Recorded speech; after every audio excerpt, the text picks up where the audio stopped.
ஹாஸ்பிட்டல்ல வேலையை முடிச்சுட்டு வந்ததும் கணேஷ் அங்கிளையும் அவரோட அப்பாவுமே கூப்பிட்டு இருந்திருப்பா. இப்ப அவங்க 2 பேருமே அங்க வந்திருப்பாங்க. ரீனாவும் வழக்கத்தோட கொஞ்சம் ஹாப்பியா இருந்திருப்பா. அதை பாக்குற கணேஷ் அங்கிளும் என்னமா இன்னைக்கு கொஞ்சம் எக்ஸ்ட்ரா ஹாப்பியா இருக்கே அப்படின்னு கேட்டு இருந்திருப்பாரு. அப்ப விஜய் இருக்காதா பின்ன இன்னைக்கு ஹாஸ்பிட்டல்ல மாஸ்க் காட்டினாங்கன்னு நினைச்சு எனக்கு ரொம்ப பெருமையா இருக்குமா அப்படின்னு சொல்லியிருந்திருப்பாரு. கணேஷ் அங்கிளும் இதை செலிப்ரேட் பண்ணியே ஆகணும், உங்களுக்கு என்ன வேணும் சொல்லுங்க நான் சமைச்சு தரேன் அப்படின்னு சொல்லியிருந்திருப்பாரு. ரீனாவும் அவரோட குக்கிங்க்கு பயந்து வெளியிருந்து வாங்கிக்கலாம் அப்படின்னு சொல்லியிருந்திருப்பா. ரீனாவும் அப்பா கிட்டயும் கணேஷ் அங்கிள் கிட்டயும் டின்னருக்கு ஒருத்தவங்க நம்ம கூட சாப்பிடுறதுக்காக வராங்க அப்படின்னு சொல்லியிருந்திருப்பா. விஜய் யாருன்னு கேட்டிருப்பாரு. அப்ப ரீனாவும் ஹாஸ்பிட்டல்ல ஒர்க் பண்ற கதிர் தான் டின்னருக்கு கூப்பிட்டுருக்கேன் அப்படின்னு சொல்லியிருந்திருப்பா. அப்ப விஜயும் இன்னைக்கு ஹாஸ்பிட்டல்ல கை பிடிச்சி ஒருத்தனை கூட்டு போனேன், அந்த பையன் அவனுக்கு உனக்கு என்ன நடந்துகிட்டு இருக்கு அப்படின்னு கேட்டிருந்திருப்பாரு. ரீனாவும் அதெல்லாம் ஒண்ணும் இல்ல, நாங்க 2 பேரும் ஜஸ்ட் ஃப்ரெண்ட்ஸ் தான், சும்மா டின்னருக்கு கூப்பிட்டுருக்கேன் அவ்வளவுதான், நீங்க வேணா அனுவையும் கூப்பிட்டுக்கோங்க அப்படின்னு சொல்லியிருந்திருப்பா.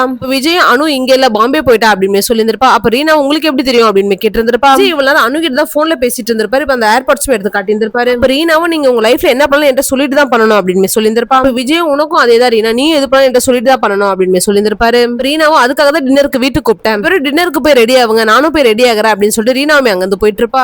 ஹாப்பியா இருக்கத பாக்குற விஜயும் கணேஷ் சார் கிட்ட எனக்கு என்னமோ ரீனாக்கு ரதி தேவையில்லைன்னு தோணுது, எனக்கு அழகான அமைதியான ஒரு லைஃப் அமையணும், அதுதான் எனக்கு முக்கியம், நான் போய் கிளம்பிட்டு வரேன் அப்படின்னு சொல்லிட்டு இப்ப அங்க வந்து விஜயமே போயிடுவாரு. வேலையை முடிச்சுட்டு வீட்டுக்கு வந்திருப்பாரு. அப்ப ரதியோட அப்பாவும் தேவ கூப்பிட்டு திவி பண்ண விஷயத்துமே அவகிட்ட சொல்றதுக்காக ட்ரை பண்ணிருந்திருப்பாரு. நம்ம ஆரம்பத்திலேயே கிள்ளி எரிஞ்சிடணும், இல்லன்னா எல்லாமே தப்பா போயிடும் அப்படின்னு சொல்லிட்டு ரதியோட அப்பாவுமே சொல்லிட்டு இருந்திருப்பாரு. திவி கிட்ட சொல்லி புரிய வைப்பா. அம்மாவும் அப்பாவும் யாராச்சும் ஒருத்தவங்க பேசினதானப்பா கரெக்டா இருக்கும். கேட்டுக்கிட்டு இருந்த தேவ இப்ப என்ன பண்ணணும்னு சொல்றீங்க, திவி கிட்ட இதை பத்தி எதுவுமே கேட்க மாட்டேன், இப்ப எதுக்கு எங்க மேல இவ்வளவு அக்கறை காட்டுறீங்க அப்படின்னு கேட்டு இருந்திருப்பாரு. கேட்கிற ரதியோட அப்பாவுமே டென்ஷன், அவ என் பேத்தி பல வருஷத்துக்கு முன்னாடி தப்பு பண்ணிட்டேன்றதுக்காக என்ன இப்ப வரைக்கும் தண்டிச்சுட்டு இருக்கீங்க, எது பண்ணாலும் என்னோட பொண்ணோட நல்லதுக்கு தான் பண்ணேன், நான் அப்படி பண்ணனால நீங்க இவ்வளவு நாள் சந்தோஷமா இருந்தீங்க, உங்க லைஃப்ல வர வரைக்கும் அந்த குடும்பம் ஹாப்பியா தான் இருந்துச்சு, அதுக்கப்புறம் தான் இப்படி ஆயிடுச்சு அப்படின்னு சொல்லிட்டு புலம்பிட்டு இருந்திருப்பாரு. திவி கிட்ட போய் இதை பத்தி பேசினா அவ அஃபெக்ட் ஆயிடுவா, அவளோட வயசு அப்படி, அவளுக்கு வேண்டிய டைம் நான் கொடுக்க போறேன், அதுக்கப்புறம் அவளே மாறிடுவா அப்படின்னு சொல்லிட்டு இப்ப தேவுமே அங்க வந்து போயிட்டு இருப்பாரு.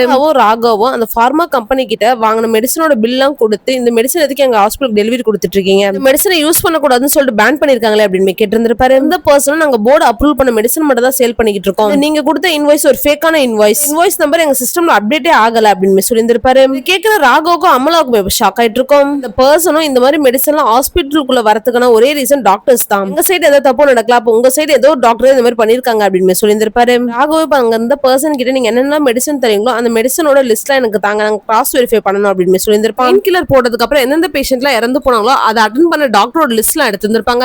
அதுல ரதி, சரண்யா மேம், ராக்கி, அதுக்கப்புறம் சிந்து அதை இருந்திருக்கும். இதுல இருக்க யாருமே அந்த மாதிரி பண்ணிருக்க வாய்ப்பே இல்ல அப்படின்னு சொல்லிட்டு இவங்க 2 பேருமே ஃபில்டர் பண்ணிட்டு இருந்திருப்பாங்க. அதான் பின்னாடி ஆராதனாவும் பேஷண்ட் அட்டன் பண்ணிட்டு இருந்திருப்பாங்க. அதை பாக்குற ராகவும் ஏன் ஆராதனா இதை பண்ணிருக்க கூடாது அப்படின்னு சொல்லியிருந்திருப்பாங்க. ராகவும் அமலா கிட்ட அந்த கன் எபிசோட் ஞாபகம் இருக்க, கன் அவ எப்படி ஹேண்டில் பண்ணான்னு. இது மட்டும் இல்லாம இப்ப அட்மிட் ஆன பேஷண்ட் என்ன ட்ரக்ஸ் யூஸ் பண்ணிருக்காங்கன்னு எல்லாரும் கன்ஃபியூஸ் ஆனப்ப அவ தான் கண்டுபிடிச்சா. இது ஆராதனா பண்ணிருக்கிறதுக்கு நிறைய வாய்ப்பு இருக்குன்னு சொல்லிட்டு இவங்க 2 பேரும் பேசிட்டு இருந்திருப்பாங்க. கரெக்டா ஆராதனா வந்துட்டு இருப்பாங்க, இவங்க 2 பேருமே அமைதியா உட்காந்துட்டு இருப்பாங்க. ஹாஸ்பிட்டலுக்குள்ள 2 பேரும் சண்டை போட்டுட்டு இருந்திருப்பாங்க. அதை பாக்குற ஆராதனும் இங்க என்ன பிரச்சனை அப்படின்னு கேட்டு இருந்திருப்பாங்க. அங்க இருந்த பொண்ணு இவ என்னோட எக்ஸ், நாங்க பிரேக்கப் பண்ணி 1 மாசம் ஆகுது, கேக்குற அந்த பையனும் எக்ஸும் கிடையாது ஒய்யும் கிடையாது, இந்த குழந்தை எனக்கு வேணும், நீ மட்டும் டிசைட் பண்ண முடியாது அப்படின்னு சொல்லிட்டு அந்த பொண்ணு கிட்ட சண்டை போட்டுட்டு இருந்திருப்பான். ஆராதனாவும் இப்ப ரொம்ப அமைதியா அந்த பொண்ணு கிட்ட என்ன ஆச்சு அப்படின்னு கேட்டு இருந்திருப்பா. அந்த பொண்ணு நான் 1 மந்த் பிரெக்னெண்டா இருக்கேன், எனக்கு அந்த குழந்தை வேண்டாம், இவன் கூட வாழறதுக்கு எனக்கு விருப்பம் இல்ல, இந்த குழந்தைய கலைக்கணும், ஆனா இவன் கலைக்க விட மாட்டேங்கிறான் அப்படின்னு சொல்லியிருந்திருப்பா. பையன் எழுது குழந்தைய கலைப்பி அப்படின்னு சொல்லி சண்டை போட்டுட்டு இருந்திருப்பா. ஆராதனமே அவனை போட்டு செமையா அடிச்சிட்டு இருப்பா. அந்த பையன் கிட்ட குழந்தைய பெத்துக்கணுமா வேணாமான்றத அவதான் முடிவு பண்ணணும், இந்த மீறி அவன் மேல கை வை பார்க்கலாம் அப்படின்னு சொல்லிட்டு அந்த பையனுமே மிரட்டி இருந்திருப்பா.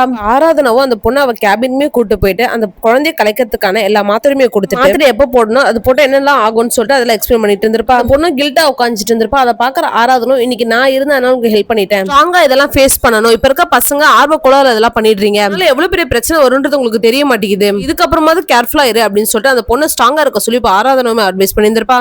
ரதியும் வீட்டுக்கு வந்துருப்பா. பார்த்தா அவங்க அப்பாவும் பேக் பண்ணி எல்லாத்தையும் எடுத்து வச்சுட்டு உட்காந்துட்டு இருந்திருப்பாரு. அவங்க அப்பாவுமே ரதி கிட்ட நான் இங்க இருக்கிறது யாருக்குமே பிடிக்கலாமா, தேவுக்கு எல்லாருக்குமே நான் பாரமா இருக்கேன், இருந்த சூழ்நிலைக்கு என்ன முடிவு எடுக்கிறதுன்னு தெரியாம இருந்தோம், நான் மட்டும் தான் ஒரு முடிவு எடுத்தேன், எல்லாத்தையும் என் தலைமையில போட்டாங்க, எது பண்ணாலும் நல்லதுக்கு தான் பண்ணேன் அப்படின்னு சொல்லியிருந்திருப்பாரு. ரதியும் அவங்க அப்பா கிட்ட நான் சொல்றேன் தப்பா நினைச்சுக்காதீங்கப்பா, நீங்க கொஞ்ச நாள் எங்களை விட்டு தூரமா இருங்க, இதெல்லாம் சரியாகிற வரைக்கும், எங்களன்னு சொன்னதை இந்த குடும்பத்தை மட்டும் இல்ல ரீனாவை தான் சேர்த்து சொல்றேன் அப்படின்னு சொல்லியிருந்திருப்பாரு. ரதியோட கையுமே பிடிச்சிட்டு எது பண்ணாலும் நல்லதுக்காக தான் பண்ணாது, நீ புரிஞ்சுக்கிட்டா போதும் எனக்கு அப்படின்னு சொல்லிட்டு இப்போ அவருமே அங்க இருந்து கிளம்பிட்டு இருப்பாரு. வினோத் கிட்டயும் அர்ஜுன் கிட்டயும் என்ன காஸ்டியூம் போடலாம்னு சொல்லிட்டு கேட்டுட்டு இருந்திருப்பா. வினோத்தும் அவரு இருக்க ஹைட்டுக்கு ஒரு வேஸ்டி ஷர்ட் தான் போடணும் அப்படின்னு சொல்லியிருந்திருப்பா. மது இது நல்ல ஐடியாவா இருக்கே அப்படின்னு சொல்லியிருந்திருப்பா. அப்ப அர்ஜுனும் நான் இதெல்லாம் வரல அப்படின்னு சொல்லியிருந்திருப்பான். கதிரும் ரீனாவோட வீட்டுக்கு டின்னருக்குமே போயிருந்திருப்பா. அப்ப இவங்க 4 பேரும் ஜாலியா உட்காந்து சாப்பிட்டு இருந்திருப்பாங்க. அவங்க கதிரும் சிரிச்சு பேசிக்கிட்டு இருக்கத பாக்குற விஜய்க்குமே இப்ப ரொம்ப ஹாப்பி ஆயிட்டு இருக்கும். அர்ஜுனும் ஒரு மாதிரி உட்காந்துட்டு இருந்திருப்பான். அப்ப அங்க போன மதுவும் ஏன் அர்ஜுன் இப்படி இருக்க, எவ்வளவு நாளுக்கு ரீனாவை நினைச்சிட்டு இருக்க போறா, அவ எப்பயும் மூவ் ஆன் ஆயிருப்பா, அர்ஜுனும் உனக்கு என்ன நடந்துச்சுன்னு தெரியாது மது, சோ அமைதியாரு அப்படின்னு சொல்லியிருந்திருப்பான். மது அதுவும் எனக்கு தெரியாதுதான், ஆனா கண்டிப்பா அவ மூவ் ஆன் ஆயிருப்பா அப்படின்னு சொல்லிட்டு ரீனாவை பத்தி பேசிட்டு இருந்திருப்பா. அதுவும் சும்மா இல்லாம இதுக்கு ஒரு க்ளோஷர் கொடுத்தே ஆகணும்னு சொல்லிட்டு அர்ஜுனோட போன் எடுத்து ரீனாக்கு கால் பண்ணிட்டு இருப்பா. போயிட்டு இருக்கோன்றதால இப்ப அர்ஜுன் ரீனா கிட்ட பேசுறதுக்காக தனியா போயிருந்திருப்பான். ரீனாவும் ஜாலியா சாப்பிட்டுட்டு இருக்கப்ப கால் வந்திருக்கும். இப்ப அவளுமே அட்டன் பண்ணி யார் பேசுறீங்க அப்படின்னு கேட்டு இருந்திருப்பா. ரீனா கால் அட்டன் பண்ணிருப்பான்றதால இப்ப அர்ஜுனுமே கொஞ்சம் பதட்டமாயிட்டு இருக்கும். அர்ஜுனும் ரீனானு கூப்பிட்டு இருந்திருப்பான். அர்ஜுனோட வாய்ஸ் கேட்க ரீனாக்குமே ஒரு மாதிரி ஆயிட்டு இருக்கும். ரெண்டு பேருமே கால்ல சைலண்டா இருந்திருப்பாங்க. அப்ப அர்ஜுன் பேசுறேன் அப்படின்னு சொல்லியிருந்திருப்பான். ரீனாவும் டக்குனு அந்த கால் கட் பண்ணிட்டு இருப்பா. ரீனா ஒரு மாதிரி இருந்திருப்பா. அதை பாக்குற கதிரும் என்ன ஆச்சு அப்படின்னு கேட்டு இருந்திருப்பான். ரீனாவும் ஒண்ணு இல்லைன்னு சொல்லிட்டு கேஷுவலா இருக்கும் ட்ரை பண்ணிட்டு இருந்திருப்பா. ரீனா அந்த கால்க்கு அப்புறம் ஒரு மாதிரி ஆனதை விஜயமே நோட் பண்ணிட்டு இருந்திருப்பாரு.